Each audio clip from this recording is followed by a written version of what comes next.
We're on strike. It's an unfair labor practice strike. We tried to present a list of our grievances to management in the form of a petition.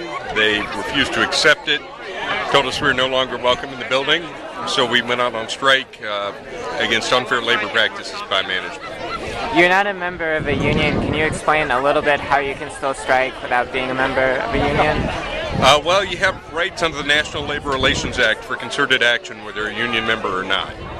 And under Section 8 of the National Labor Relations Act, management commits an unfair labor practice, you can strike.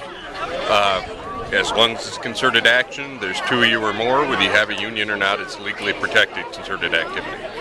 Can you explain a little bit some of what you do in your job each day and sort of the conditions behind the strike? I'm a freight handler, so I move heavy boxes, 12 to 14, sometimes 15 or 16 hours a day, in really hot trailers in the summertime, about 120 degrees, in rat feces and pesticide trailers that haven't been properly aired out, a lot of mystery dust in the things. Pretty constant work under constant speed-ups and pretty miserable conditions. How long have you been working here? 3 months, which is a good long time for this place. Most people don't last beyond a day or two or maybe 2 weeks. It's an extremely marginal workforce. Folks are living very, very close to the edge. Sometimes people are living in shelters or weekly hotels or even in the woods. So we've literally had one guy who lived in the woods for a while. So it's extremely precarious, and you've got a lot of folks who are just scared.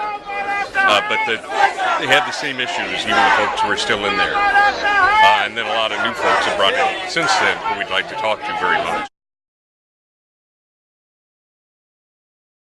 What sort of prompted you to initially sort of go to the company and say that, I have these legal rights that you're violating?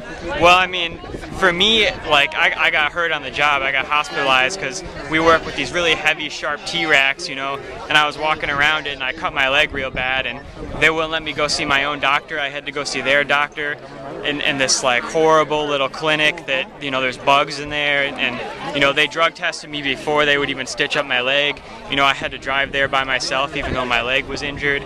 And besides that, the work was already just brutal. You work, you don't know how long you're going to be working there. I'd go and sometimes they'd send me home after 3 hours, and sometimes I'd be there up to 14 hours.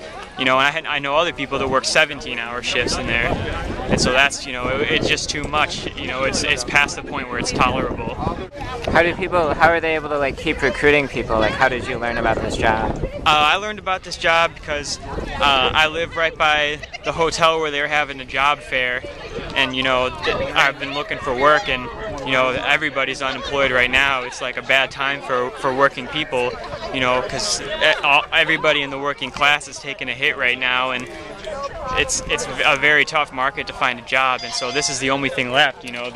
This is the future of the industry. This is where all the jobs are going to be, is in these warehouses, and so I heard about that and I went and applied. How did you learn about the Warehouse Workers for Justice? I heard about that from after I was working there. I talked to some of my other coworkers, and we started playing softball every week, and we invited some of the, I guess somebody there knew about it, and they invited some of the Warehouse Workers for Justice people there, and I talked to them at the softball games, and got to know them, and I really liked what they were doing and what they had to say, and so I'm pretty supportive of that, and they've been supportive of us this whole time, so I'm grateful.